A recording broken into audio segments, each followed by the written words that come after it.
Bueno, hoy vamos a hablar un tema del que venimos hablando bastante en la semana porque dejó bastante de qué hablar. Tiene que ver con la cumbre que se realizó entre la CELAC, la Comunidad de Estados Latinoamericanos y Caribeños, y la Unión Europea.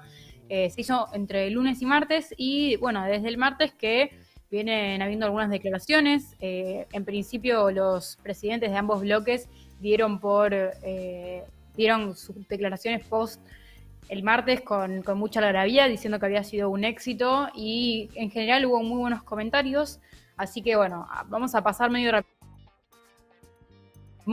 y seguimos adelante con algunas consideraciones de por qué nos parece relevante seguir sacándolo a colación. Dale. En concreto se firmaron acuerdos por materia prima, energía renovable, transformación digital. Se acordó una inversión de 45 mil millones de dólares que se van a invertir en 180 proyectos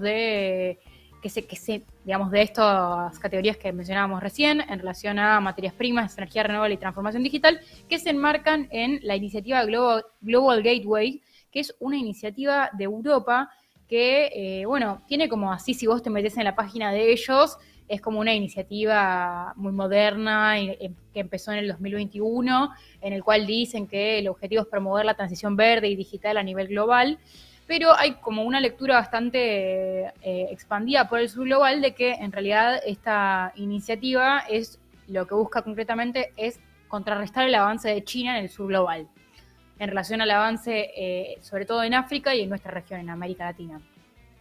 En este sentido, entonces, esta inversión igual resulta valiosa en tanto empiezan a haber inversiones concretamente en avanzar en ciertos eslabones de la cadena productiva, lo cual nos permitiría exportar o producir, por lo menos, seguramente exportar como cláusula obligatoria también, pero producir en primera instancia productos un poco más industrializados, es decir, que tengan mayor valor agregado y que esto nos permita tener como cierto nivel de sofisticación en la producción de estas industrias que se basan en los recursos naturales que explotamos de la tierra. Eso sí va re en línea, por ejemplo, con el planteo que viene haciendo Cristina todo el último tiempo, lo dijo re claro con el litio, produciste una batería, hermano, por lo menos, no te digo el auto, pero una batería, pero a la vez, como que, bueno, vos lo ponías ayer en el guión del Noti, que también son los productos que necesitan ellos, no sé cómo juega esa contradicción de que está bueno porque, bueno, si vamos a extraer, que por lo menos se genere trabajo, se genere valor agregado, y por el otro, bueno, cómo se selecciona esa producción. Bueno, hay un hecho de este momento histórico que caracteriza a este momento histórico, que es que existe una economía política de los minerales de transición, que son los minerales que necesitamos, que todo el mundo necesita para llevar adelante la transición energética sí, que la ciencia y la diplomacia nos imperan hacer, es decir, concretamente, dejar de usar energías a base de combustibles fósiles, el carbón y el petróleo, el gas, y pasar a usar energías renovables, energías que puedan producirse de manera un poco más amigable con el ambiente y que, sobre todo, emitan pocos o nulos gases de efecto invernadero. Entonces, en este sentido, estos minerales de transición, como el cobre, el litio, el cobalto, son como los más conocidos, pero hay una lista bastante más larga que la CEPAL reconoce, están distribuidos de manera desigual en todo el mundo y hay una gran densidad de estos minerales en América Latina, como en África, y la Unión Europea tiene una total dependencia por la importación de estos recursos. Entonces, lo que nos deja esta cumbre, capaz, es una posición de Europa un poco más retobada, un poco más, bueno, está bien, ¿qué querés? Como ya no hay, digamos, la misma simetría en la discusión, si bien hay una simetría histórica heredera de la colonización que no va a desaparecer nunca, sí empieza a haber como algunos puntos en los que tenemos más margen de negociación en la medida en la que tenemos ciertos minerales que Europa necesita para llevar adelante la transición energética, no solo porque la diplomacia ambiental lo requiere y por acuerdos diplomáticos que ellos mismos llevaron adelante, como el Acuerdo de París, sino también porque tienen zarpada crisis energética por la guerra en Ucrania. Entonces, tenemos un poquito más de margen de negociación, capaz, un poquito de apriete. Tenemos un poquito más de margen de negociación y bueno, y también la Unión Europea sabe que está como como que va en baja en relación a otros inversores que están cada vez más activos en la región, como decíamos recién China. Actualmente igual la Unión Europea sigue siendo el tercer socio comercial de la región después de Estados Unidos y China, pero es el primero con el 35% de la inversión extranjera directa. Quiere decir que es la región que más guita pone en inversiones para proyectos de desarrollo en América Latina y el Caribe, y esto, bueno, no es casualidad y tiene algunas aristas muy interesantes, como por ejemplo que la inversión extranjera directa, que es la que los gobiernos de derecha así desean y se babean por ella, la famosa lluvia de inversiones, sí, tiene algunas características que a veces pueden ser muy, muy nocivas en términos políticos y económicos y también ambientales para nuestra región, como por ejemplo las cláusulas de solución de controversias, que bueno, en muchos casos se canalizan a través de un organismo que se llama el CIADI, que tiene una estructura totalmente favorable a las empresas transnacionales y que sistemáticamente falla a favor de las empresas transnacionales. Y este tipo de mecanismo de solución de controversias se pacta en los acuerdos bilaterales de inversión, que son concretamente estos proyectos que la Unión Europea va a financiar a través del Global Gateway. Entonces, lo que nosotros tenemos que hacer ahora es decir, para un poquito, ¿cómo van a ser las cláusulas de estos tratados? Porque, digamos, si nosotros tenemos lo que vos necesitás y no lo podés conseguir en otro lado, y encima tenés un gigante asiático que va a ser potencia mundial antes de lo que te puedas dar cuenta, que nos está pidiendo lo mismo que vos querés, vamos a negociar un poco más para par. Y eso un poco pasó en esta cumbre, porque también en general hay como históricamente, no hablo de un gobierno en particular, como hay un entreguismo total siempre, o casi siempre. ¿Hay un qué, perdón? Como un entreguismo, como, viste, hay algunas lógicas de un montón de gobiernos históricas en la región de, bueno, sí, llévense todo. Sí, total. Bueno, esto yo lo había hablado con vos. Es un fenómeno muy estudiado en las relaciones internacionales cuando los gobiernos del sur global actúan en coordinación con los intereses del norte global solo porque piensan que por actuar de esa manera, por ser buenos alumnos, entonces van a salir beneficiados en el sistema internacional cuando, bueno, los hechos han demostrado que no es así tal cual. Y bueno, en este sentido los gobiernos de derecha reproducen esos esquemas de bueno, te voy a chupar las medias a vos porque vos sos más piola históricamente, porque, no sé, porque tenés más guita, porque tenés un PBI más alto, cuando al final del día, para que tu propio PBI crezca, vos tenés que pedir que se afloje un poco la soberbia y que se negocie en términos de par a par, que te digo, par a par es muy difícil, pero sí creo que esta declaración y el reconocimiento del grupo de la CEPAL como que fue un buen acuerdo, da a entender que Europa está más tranca. Y en este sentido creo que fue, digamos, fundamental la participación y el posicionamiento de Lula da Silva, que viene llevando adelante un montón totalmente quiero ver ese almuerzo con Lula y Charlie, por favor, sí. que mencionaban antes en Mate Live.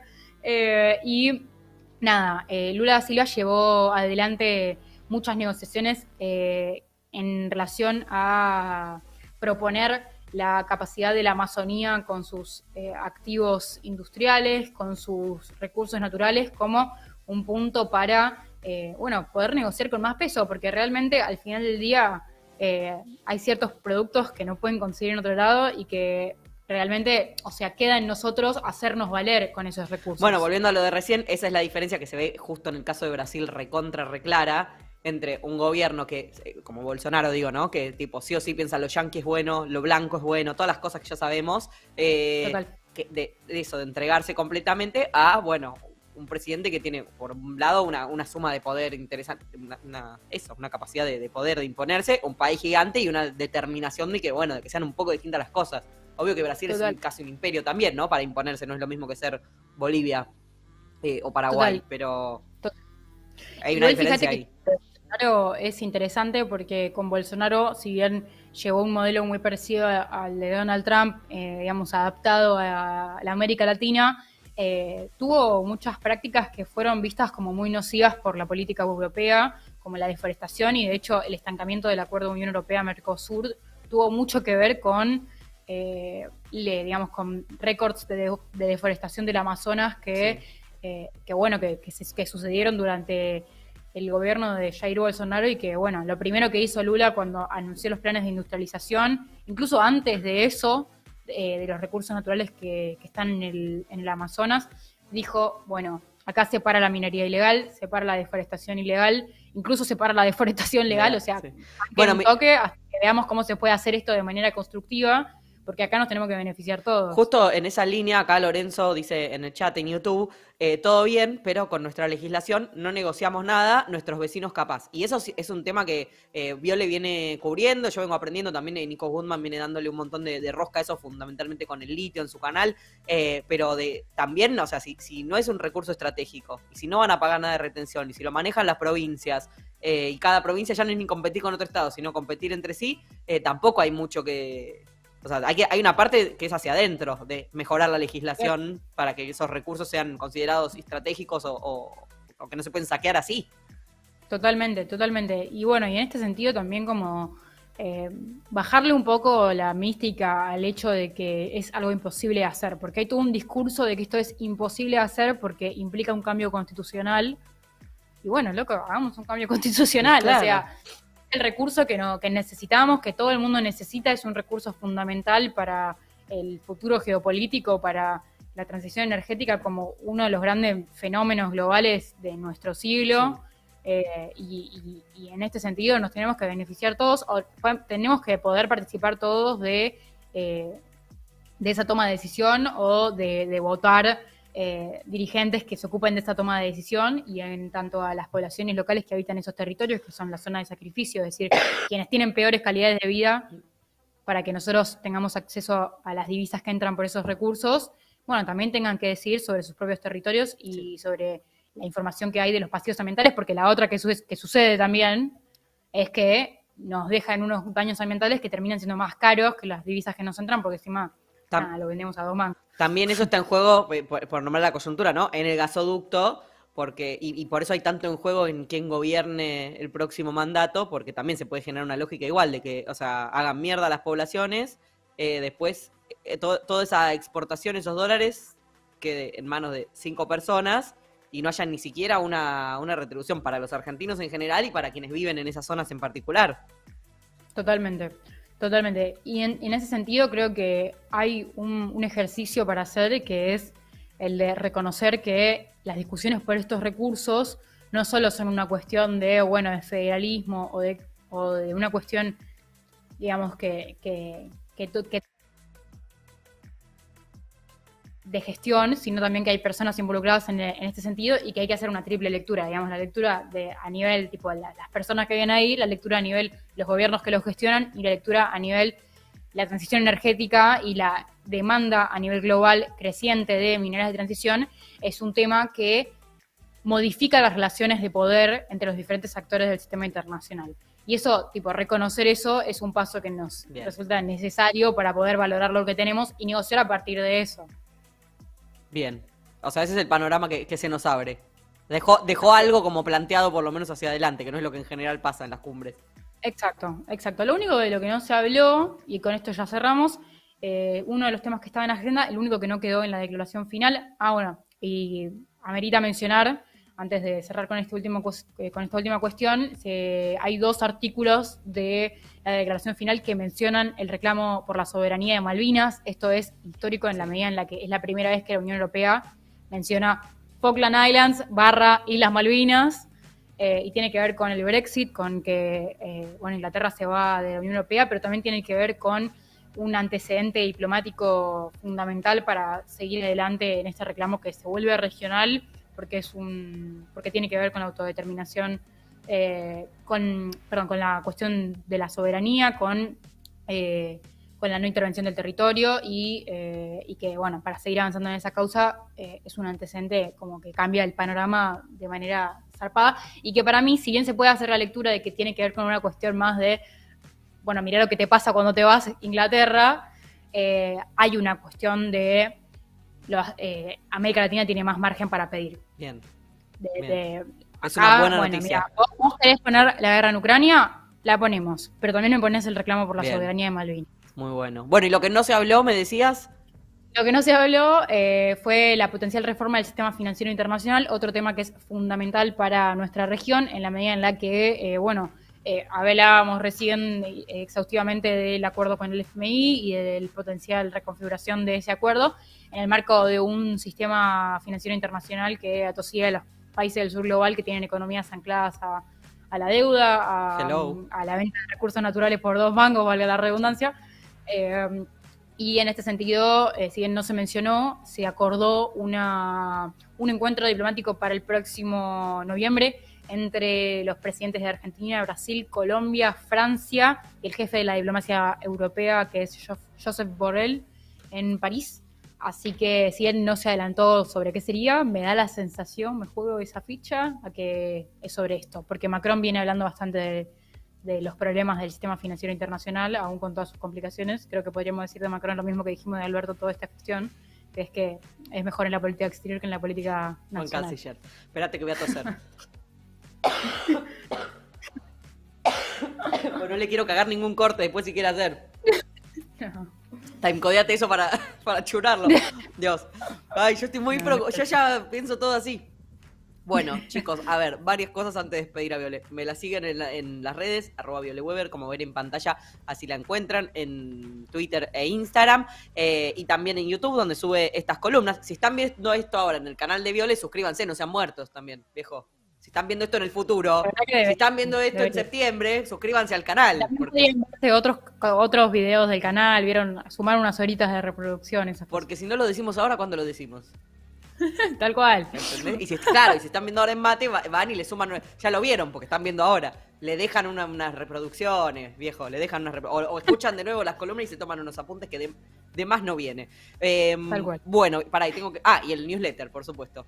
Sí, el newsletter habla todos estos asuntos, pero de manera más profunda. Y ahí también puse los 2 artículos que mencionan la cuestión de Malvinas, por si los quieren leer de fuente primaria. Y bueno, y también un poquito más exhaustivo todas las cuestiones que hablamos en esta columna. Bien, bueno, Viole, nos hablamos mañana, el lunes, todos los días. Totalmente. Un beso enorme. Bueno, un besito. Viole Weber, vamos con...